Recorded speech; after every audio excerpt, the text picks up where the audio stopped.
My dear students, this is your accounting coach ARD, and the topic that I have brought for you today is single entry incomplete records. Now, if you haven't gone through the lecture for single entry concepts, I advise you to kindly go through that concepts lecture first, and having done that, you may visit this lecture again. Now, we are solving a CAIE examination question today, known name as Charles Atlas. Charles Atlas does not keep books on double entry basis. He provided the following information, and as you can see, the statement of financial position values, that is balance sheet values, at 1st January are given. 1st January means these are opening values. Non-current assets are there, current assets and equity and liabilities. Now there is some additional information also given in the question. At the end of the year, we have check received from customers, that is our debtors. We have discount allowed, which is a sort of cash discount. Cash takings banked, we'll discuss this afterwards. Check paid to suppliers, we have payment made to suppliers. Then we have discount received, which is again a cash discount. Expenses that are being paid. And purchase of non-current assets are there. Return inward, also known as sales return. Return outward, also known as purchase return. Then we have bad debts.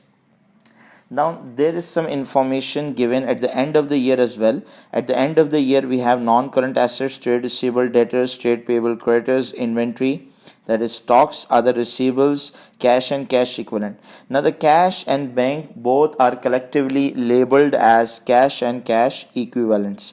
No non-current asset were disposed of during the year. All purchases were made on credit. Now the first requirement for this is prepare sales ledger control account. We need to make a sales ledger control account, also known as a debtors control account. Now, before studying single entry, I assume that you have already gone through the topic of control accounts, because control accounts is implicitly being tested in single entry topic. Now we need to make a sales ledger control account, which is a debtors account, not one of the debtors. It is a collective account for all of the trade receivables, or that is debtors. Now the debtors is basically an asset for the business, because debtors owe us the money and we are asking money from them.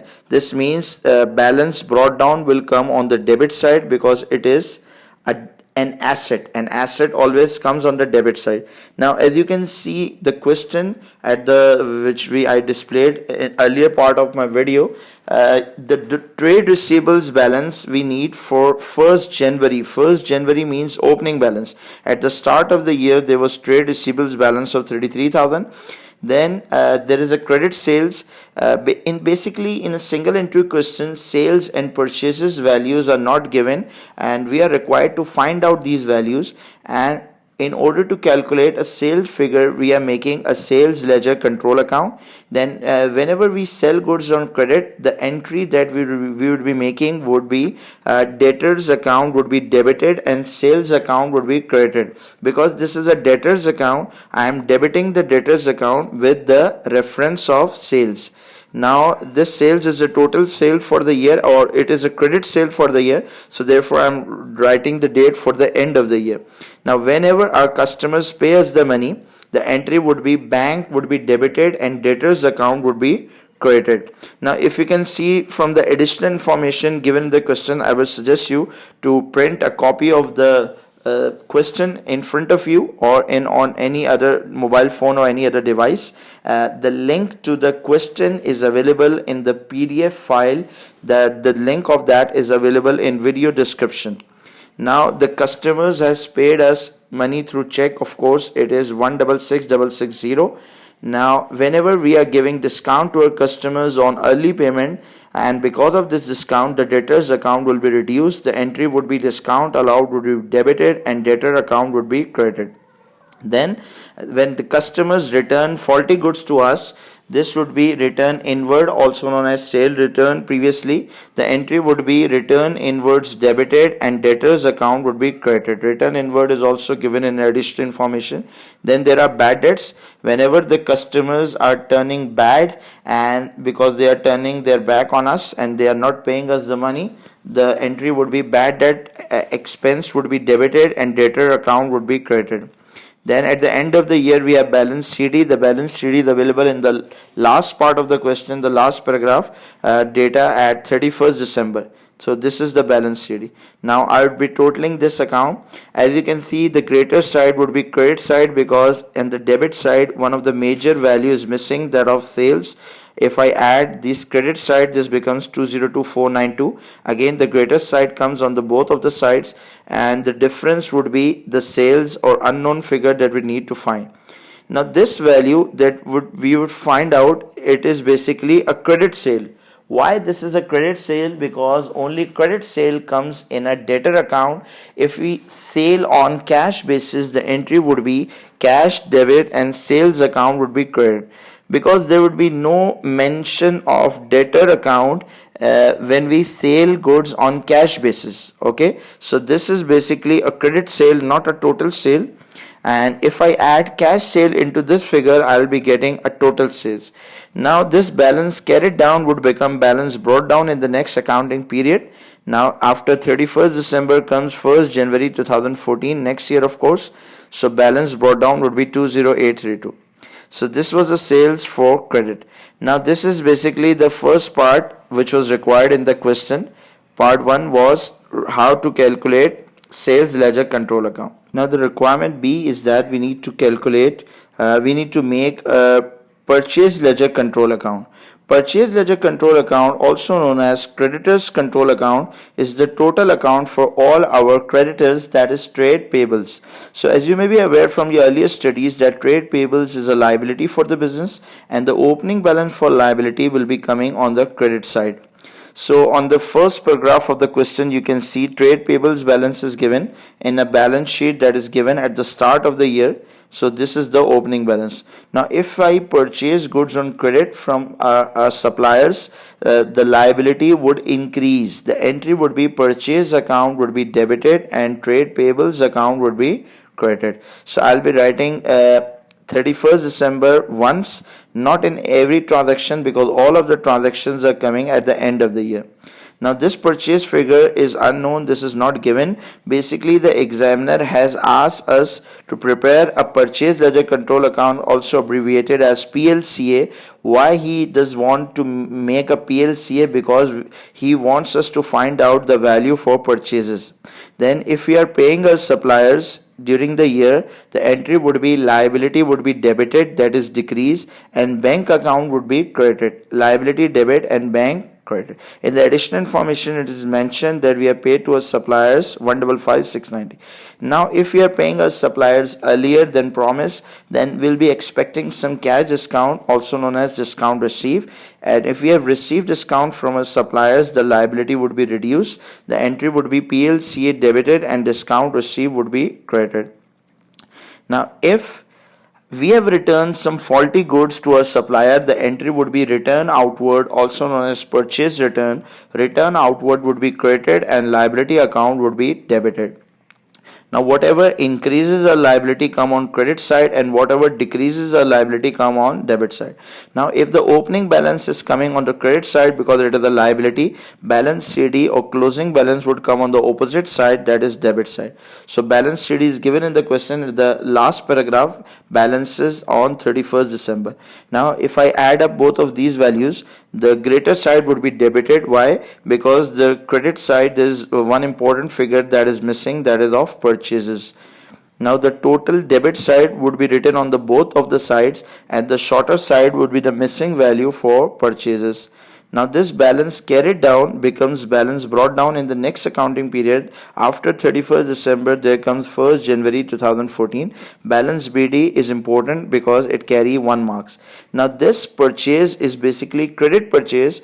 Why it is a credit purchase? Because cash purchase is basically not given in an examination question, although it can be given in the question, but in a PLCA there never comes cash purchase, because if I purchase something on cash, the entry would be purchase account would be debited and liability account would be if I purchase something on cash, the entry would be purchase debit and cash or bank credit. So there is no mention of creditor in a purchase, in a cash purchase transaction.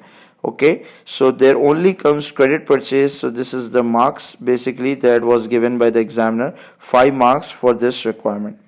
Now the third requirement that we have, examiner is asking for total expense. Now this requirement was basically very much confusing. Why? Because the total expenses, if I ask you what are the total expenses, you will add up all of the expenses basically, whether it is a bad debt, it is a discount allowed, it is a depreciation, or there are some general expenses, you may add up all of the expenses. But the problem is that examiner did not ask for all of the expenses. Examiner basically confused or tricked the students. He was basically asking for maybe general expenses or miscellaneous or sundry expenses, but he named it as total expenses. There can be a few hints for this requirement, and the hints were there were only 4 marks available in the examination question for this requirement, and for all of the expenses I think 4 marks are not enough. Secondly, there was not enough space provided in the exam, enough lines to calculate all of the expenses. And thirdly, the examiner basically is asking for an income statement in D part as well, because if we are going to make an income statement ultimately in this question, and as you may be aware from your earlier studies, in an income statement basically all of the expenses are already calculated, so there was no need to make a duplicate requirement. So when first you need to calculate total expenses here and then again write all of the expenses in the last part. So what the examiner basically asked for, he or she, whoever it is, he asked for general expenses or miscellaneous or sundry expenses. So the requirement was basically confusing. So in order to calculate expenses incurred, I need to make a T account for expenses. Maybe from your earlier studies you have studied accruals and prepayments topics. Whenever there are accruals and prepaid adjustments in an expense account, we need to make a special expense account, and for this I made a mnemonic for this, with the name of P A and P. Is basically a Hindi word known as PAP, P A and P. Prepaid, accrued or prepaid. You can also write this like this, P A or P. Basically it can be with the N shape or it can be a Z shape. I prefer a Z shape. Prepaid, then in front of that accrued, then prepaid. So why is prepaid coming on the debit side? This is a different story. This is a separate topic, accruals and prepayment. Let me revise a bit for you. Prepaid expense is basically the expense that is paid in advance. If you pay something before actually getting the services, you have made an advance for the services which you will be getting in the future, so that the advance payment that you made to your supplier is basically an asset for you. So whenever you are paying rent and you haven't yet used the space that you have paid rent for, this is an asset for you, because in the future you will be getting services for that. You do not need to pay for it again. So the opening balance for asset is coming on the debit side, the closing balance would be coming on the credit side. Then there is an accrued expense. Accrued expense is basically we have taken out the services but for which we have not yet paid the money. If you haven't paid for it yet, then this amount needs to be paid. Then this is a accrued expense. This is basically a liability for the business. If this is a liability, opening liability would come on the credit side, then the closing liability will always come on the debit side. Now whenever we pay for expenses, the entry would be expense account would be debited and bank account would be credited. Why? The nature of expenses is always a debit. Expenses would be debited and bank account would be credited. Now if someone asks, sir, why is the nature for expenses debit? This is because the expense or loss reduces our capital. If the nature for capital is credited, whenever a capital is reduced, there would be a debit entry. So expense would be debited and bank would be credited. Then at the end of the year, the total balance in an expense account would be transferred to income statement. Now basically expense is a debit. Whenever we decrease an expense would be credited and it would be transferred to an income statement. Now if you see the question again, you must have a question in front of you. Now the statement of financial position at 1st January states, now there is a current liability with the name of other payable. Other payable means accrued expense. Now at the start of the year we have accrued expenses for 5600, so balance BD would be coming on credit side. Now in an examination we do not write PAAP or prepaid accrued, we just need to write balance BD and balance CD.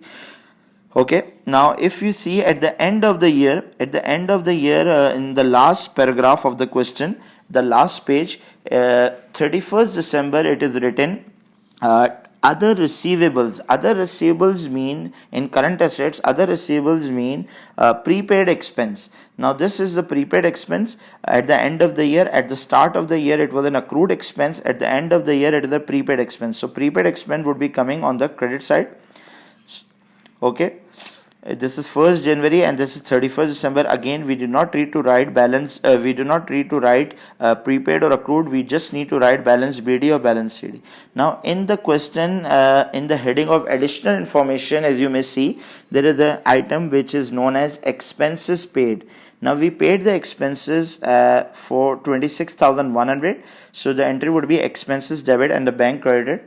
Now after adjusting for this accrued and prepaid, we need to find the income statement value. How? Again the greater side would be debit side. If I write debit side on both sides, 26,100 on both sides. Now after deducting 1720 and 5600 from this value, total value, there comes income statement value 18,780. So this was the basic requirement. Examiner need to ask us about the expenses that are incurred. So these are not the total expenses, these are just one category of expense, maybe general expense or miscellaneous expense or sundry expenses. But the examiner tricked the students by not giving it an appropriate name. The students got confused that what we need to calculate, how we need to calculate all of the expenses at once. Okay, so now as you may see in the requirement, it was not asked specifically by the examiner that we need to make an expense account. So rather than making an expense account, there is an alternative or shortcut method as well to calculate the expense incurred. And what is the alternate and shortcut method? I may give you some key for this. Now at the end of the year, if you are making final accounts, whenever there is an accrued expense which is known as expense that is incurred but not paid yet, whenever there is an accrued expense, it need to be added in the total expenses at the end of the year, and whenever there is a prepaid expense at the end of the year, this is subtracted from expenses. Why? This is expense that we have incurred but not yet paid, so we need to add it in this year's accounting financial statements. Prepaid expense, that is expense that is paid but which does not belong to this year, this actually belongs to the next year, therefore we deduct this prepaid expense. Now these are the adjustment that we need to make in the final accounts at the end of the year. If we need to make adjustment at the start of the year, the rules would be reversed. The accrued expense that is added at the end of the year would be subtracted at the start of the year, and the prepaid expense that is being added subtracted at the end of the year would be reversed and added back at the start of the year. Now what I need to do, I need to calculate this value with this shortcut formula. Firstly, we need to write the expenses that are paid. The expenses that we paid were 26,100. Now at the end of the year, as you can see, there is a prepaid expense or other receivables. So prepaid expense, other receivable would be subtracted, prepaid expense. Now as you may see, the accrued expense is basically added at the end of the year. But if the accrued is at the start of the year, means other payables, if it at the start of the year, this would be again deducted. So these both of the values need to be deducted in this question in order to get the total value 18780. As you may can see in an expense account also, the bank is coming on the debit side, and these are both balance BD and balance CDs are coming on the opposite side. This means we need to deduct both of these values from this figure 26,100 in order to calculate 18780. Now I can also tell you the reason or logic behind that why are we doing so. We are deducting this prepaid expense at the end of the year because this belongs to next year. In this question the actual year is 2013. Why are we deducting this 1720? Because this belongs to the next year, that is 2014. And why are we deducting this 5600? Because this belongs to the previous year. Previous year was 2012. Okay, we are deducting this figure prepaid because this belongs to the next year, that is 2014. We are standing in 2013 right now in this question. And why this need to be deducted accrued expense at the start of the year? Because these were expenses or these were the liability for the previous year. So for this year the total expenses incurred that would be transferred to income statement as an expense would be 18780. Now the next requirement and the last requirement that we have is we need to make an income statement. Now before moving on the income statement part, as you may be aware, in an income statement we need to have values for sales and purchase. Although we have calculated a credit sales in the part A, after making a sales ledger control account, we still need to find cash sale in order to calculate a total sale, because in an income statement there always comes total sales and not just the credit sales. Now the formula for total sales would be cash sales plus credit sales. Now credit sales have also already been calculated by us with as 169492. These are the credit sales, and the cash sale we need to calculate in this question. So if you may read the question carefully, the question states in heading for additional information, it states that cash takings banked. Cash takings, what does cash takings means? Cash takings basically means cash sales. Cash takings banked means we have deposited cash sales worth 30,000 into our bank account. So this was basically a cash sale. Now one more adjustment needs to be made in this. After additional information there is a note given, and I am reading the note for you. You may see in the question paper, all cash takings were banked except for 29,000. What we did, we deposited all our cash sale into the bank except 29. Now this 29 is basically other than the 30,000 we have just deposited, because there was cash sale for 30,000 and 29,000 as well. So the total cash sale would be 59,000. I am reading the question further. Of this, 10,000 was used to pay wages and the remainder kept for personal use. All other payments were made by check. Now what we actually did, we actually deposited 30,000 into the bank account, and the 29,000 sale that we already spent. And where did we spend that 29,000? What we did, we paid wages for worth 10,000 from this 29,000. We paid wages for 10,000, and the remainder balance would be 19,000 that we drawn out for our personal use, that it was our drawing. Now let me explain this concept to you. This is basically some tricky item. Now let me explain this to you. What happened one day, you went to your dad, we see your dad, and you said him, Dad, as you can see this iPhone 11, this is mine, I bought it. You told your dad that this iPhone you bought yourself. Okay, Dad listened to you very carefully. Then you said, Dad, can you see this new laptop? This is also mine. Then Dad said, can you see the Yamaha or Honda bike that is standing in front of our gate? This is also mine. So what will your father say? Your father will say, beta, wherever you are spending your money, I'll discuss with this you afterwards. First of all, tell me from where are you earning that money? So your father will ask about your source of income, such as in Pakistan, FBR asks for what are the sources of income. Are you paying full tax? And in UK, HMRC, Her Majesty Revenue and Customs, that is the UK tax department, asks for what are the sources of income. So whenever you are telling someone about your expenses, the first thing that other person wants to ask, I have listened about your spendings. Tell me about your income, from where that you are earning that money. Okay, so what we did, we paid 10,000 wages and 19,000 we drawn out for personal use. Now the 19,000 and 10,000 would need to be recorded separately, but first we need to record this as an income. So basically what happened, the total cash sale was 59,000. Now out of 59,000 we deposited 30,000 into our bank account, and the remaining 29, what did we did with this 29,000? We drawn out 19,000 for personal use, that is drawing, and the 10,000 remaining was paid to staff, that is wages. Then the total cash sale was 59, and credit sale we have already calculated. So this total figure will come on the income statement, that is 228492. So this was basically not part of part A, therefore I calculated it afterward. This is basically part for income statement. Now if I move myself to the income statement, that is last part, we need to make an income statement. As you may be aware from your earlier studies, the format for income statement is the same, whether it is a double entry income statement made through trial balance or list of balances given, or it is a single entry income statement. The format for a sole trader income statement remains the same.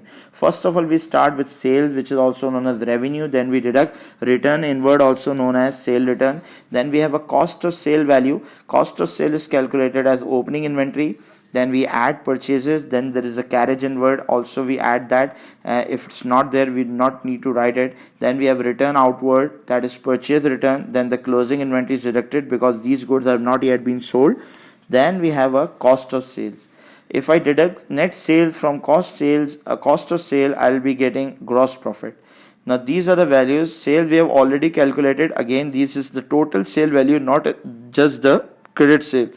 Then we have return inward value given in the additional information.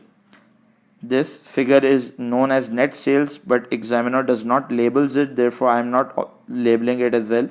Then we have an opening inventory. Opening inventory is given in first paragraph, statement of financial position at 1st January, opening inventory. Then the purchases we have already calculated. So if you can see in this question, there is only credit purchase and there are no cash purchases.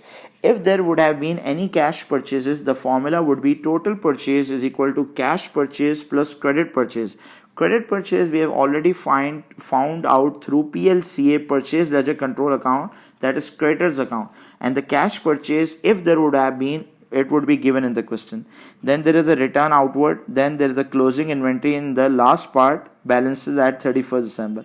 Now if I add both of these two and I deduct both of these two, I'll be getting the figure for cost of sale, mean the goods that we have sold for 224,292 actually cost us 155,020. Then there is a gross profit. Again, this is not the final profit. We just need to make two adjustments in this. One is add other income, and we need to deduct expenses. Now in other income, all of the basic things that are coming as received, rent received, commission received, discount received, or rent receivable maybe. Now in this question, there is one thing, that is discount received.